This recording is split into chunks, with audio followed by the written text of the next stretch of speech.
everyone, hope everybody is doing well. As you can tell by the title, talking about mental health and autism. Obviously this video is a very traumatic video, and by no means you don't have to watch if it is traumatic and too difficult to watch. So there's no harm in skipping this video if you are watching my Vlogtember vlogs, but this is a video that I have been wanting to film for quite a while, over a year, and this is the best time to finally open up. There's a lot of topics that I'm gonna open up about, and get your tissues ready. I hope you realise what I have been struggling with and how I'm coping. I open up and talk about the things that I haven't spoken on camera ever. This is a lot on myself to eventually talk about things that I have been struggling on a daily basis. I want to help other people.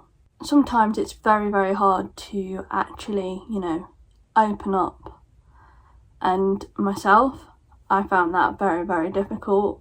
I just want to take this time as well just to say that I'm there for anyone that, whoever watches this video and are like me or have similar, I guess, make a nice cup of tea or a hot chocolate or a cosy beverage of your choice. It is going to be a long video, but I'm going to be open, I'm going to be honest, and it's going to be raw. And I'm going to try and not cry. It is upsetting, and the fact that I've not said anything till now is saying something that I'm trying to get closure, but also trying to stay strong, stay positive, and to look ahead, but also to live with it as well from the start, basically. As I grew up, I had a really, really lovely childhood. Mum and dad, so lovely. Even now, they've done a lot of things for me. I have struggled in quite a bit in growing up because when I was a baby, I'm a cleft palate baby. Obviously, that is a big thing to deal with at such a young age. That has affected me in certain ways, especially with ears. So I remember growing up, my second surgery, having difficulty in hearing and not being able to hear properly. I had to have quite a few operations for having grommets put in. Eventually I did grow out of that. Having that as an issue, along with also trying to be a child and, on a daily basis and growing up and playing and all that stuff, was very challenging at times. Having autism as well, but only just finding out that is a challenge. Now, I've just said the word autism, and that is the first time that I've spoken about this on YouTube. Big thing. I'm not gonna lie. You might have known and you might have guessed over time in certain videos, maybe.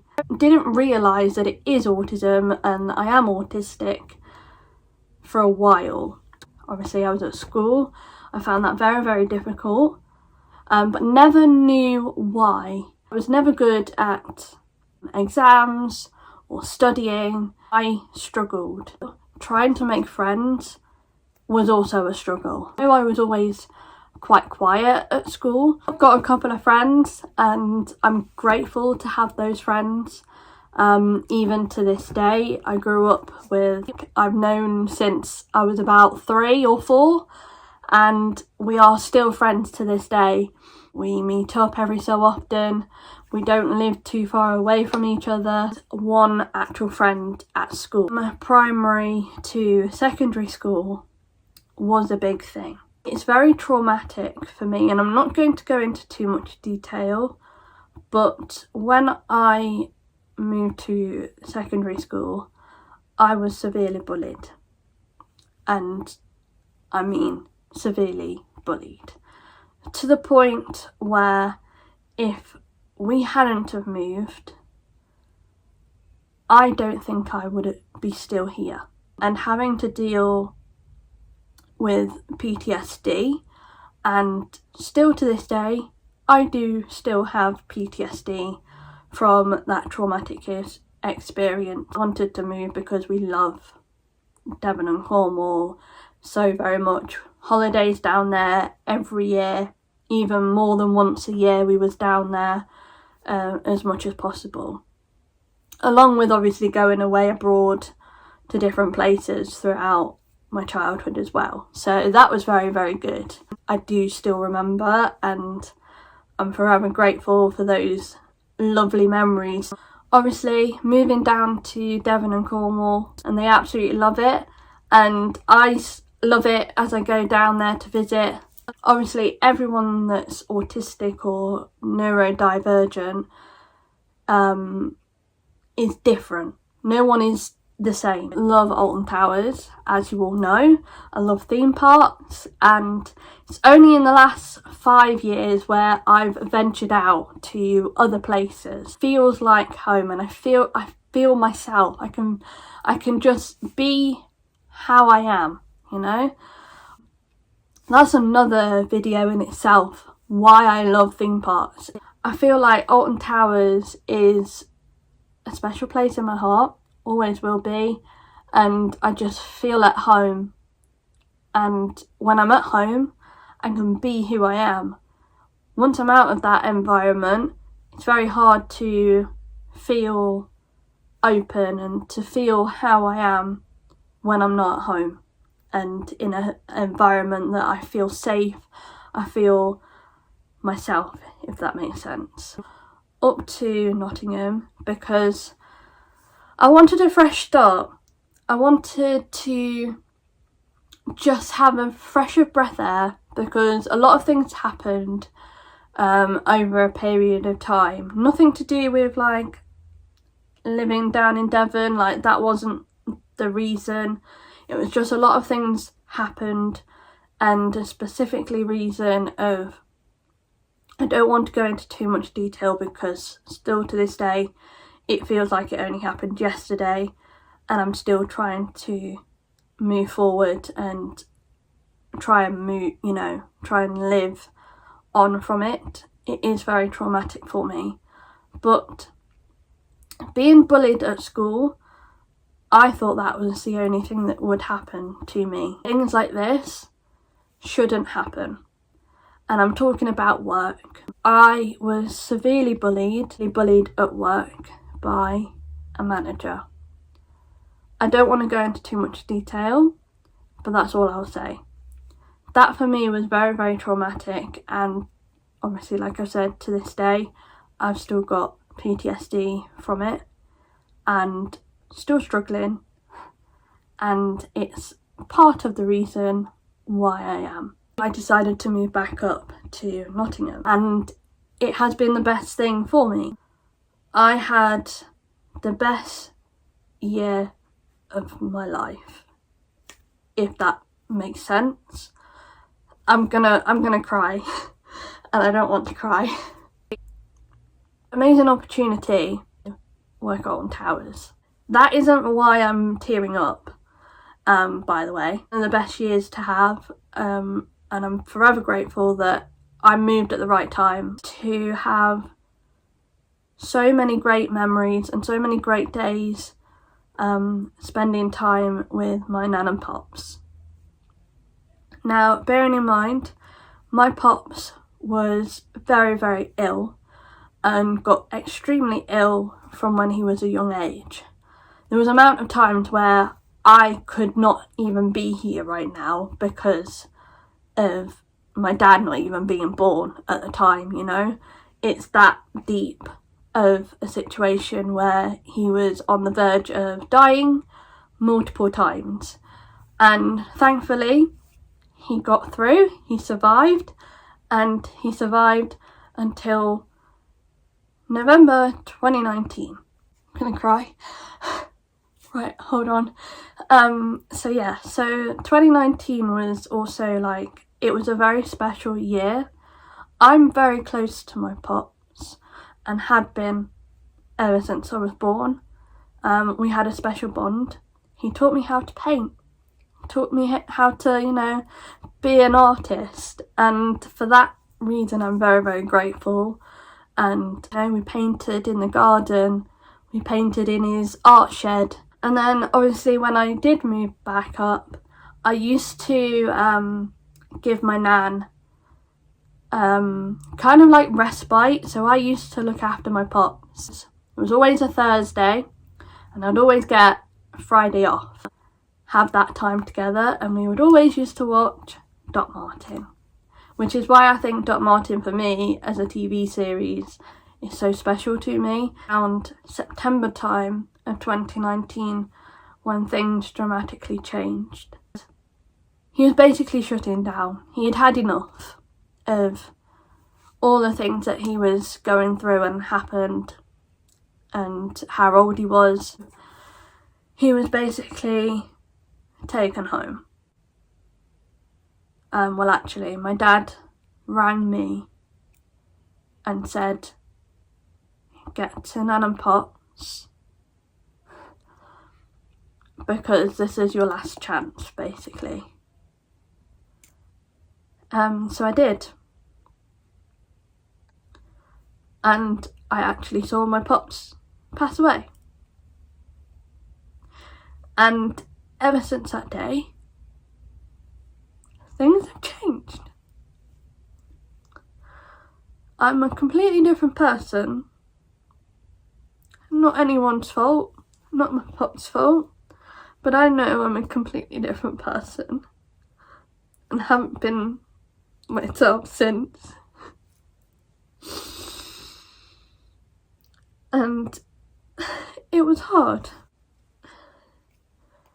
After that, obviously it was just trying to help Nan out, trying to help her and look after her. We had the pandemic, and that at first, obviously, having that was definitely a different experience. Never been through anything like that before, and that was very, very hard.